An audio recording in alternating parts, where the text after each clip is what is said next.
তো ভাই আমি দেখে নিয়েছি নেটফ্লিক্স থেকে আসা সিরিজ স্কুইড গেমের সিজন 3। তো কেমন লাগলো বলা যাক। আমি Arka, welcome to the new video. এবারে সিরিজের সিজন 1 আর সিজন 2 একদম পারফেক্ট ছিল, কিন্তু এই সিজন 3টা দিয়ে মেকার্সরা যেভাবে আমাদের প্রতি একটা ইমোশনাল অ্যাটাক দিল ভোলা যাবে না ভাই।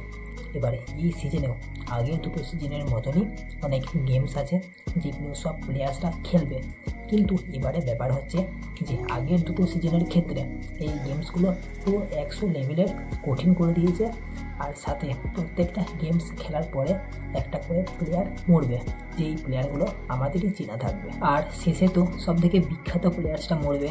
থাক ভাই, আর স্পয়লার্স দেবো না যে শেষে কে মরবে, কিন্তু একটা হিন্টস দিয়ে দিই যে আমাদের সবার একটা ফেভারিট কমন প্লেয়ার থাকবে সিজন 1 থেকে, আর সেই প্লেয়ারটাই এই সিজনে এসে মরে যাবে। এই সিজনের প্রত্যেকটা গেমস এত বেশি ডেডলি, আর সবার কারণে এত বেশি হুক হয়ে যাব আমরা এর প্রত্যেকটা এপিসোডের ক্ষেত্রে যে কিছু বলার নাই ভাই। বাকি এর আগের সিজনে আমরা দেখেছিলাম যে একটা মেয়ে প্রেগনেন্ট থাকবে, আর এবারে ওই প্রেগনেন্ট মেয়েটাকে দিয়েই আমাদের যেভাবে টুইস্ট ছুঁড়ে মারবে মেকার্সরা, ওই সিনটা দেখে পুরো ইমোশনাল হয়ে যাবে। 101% গ্যারেন্টি।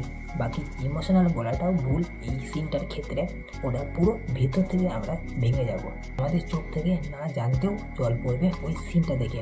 এবারে একটা সিরিজের ক্ষেত্রে এর থেকে বেশি আর কি হতে পারে। এই সিরিজের সব থেকে বড় ব্যাপার হচ্ছে যে মেকার্সরা এই সিরিজের প্রত্যেকটা ক্যারেক্টারের সাথে আমাদের একটা ইমোশনালি কানেক্ট করে দেবে, আর তারপরেই সেই প্লেয়ারটা কোনো না কোনো গেম খেলতে গিয়ে মরে যাবে। সত্যি বলছি ভাই, দেখে মনে হবে যে আমরা নিজেরাই নিজেদের কাউকে নিজেদের হাতে মারছি।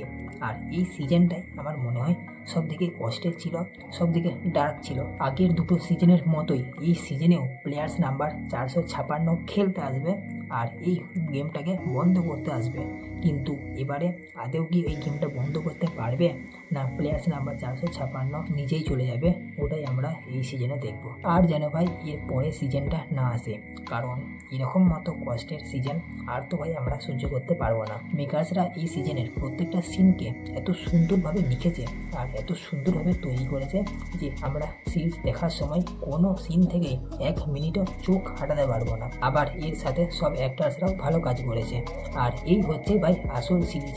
কারণ আমরা কিন্তু সবাই জানি যে এরকম ওয়ার্ল্ড আসলে হয় না, সবই ফিকশনাল, সবই কাল্পনিক, কিন্তু তা সত্ত্বেও এই সিরিজটাকে আমাদের ভালো লাগছে। সাথে এই সিরিজের যদি কোনো প্লেয়ার কোনো গেম খেলতে খেলতে মরে যাচ্ছে তাহলে আমাদেরই কষ্ট হচ্ছে। এই সিজনে সবই 100 গুণ ছিল, সেটা গেমসের ডিফিকাল্টি লেভেল থেকে শুরু করে ড্রামা অবধি সবই 100 গুণ। ইমোশন তো আবার এই সিজনে 1000 গুণ ছিল। বাকি এই সিরিজের শেষেও একটা হিন্ট থাকবে, কিন্তু মেবি আর হয়তো এর পরের সিজন আসবে না, কারণটা তোমরা এই সিজনটা দেখলেই বুঝতে পারবে। বাকি আর কিছু বলবো না, ওভারঅল দেখে একে দেবো 4.5 আউট অফ 5 স্টার। তো আবার দেখা হচ্ছে নেক্সট ভিডিওতে, বাই। সাবস্ক্রাইব করে দাও।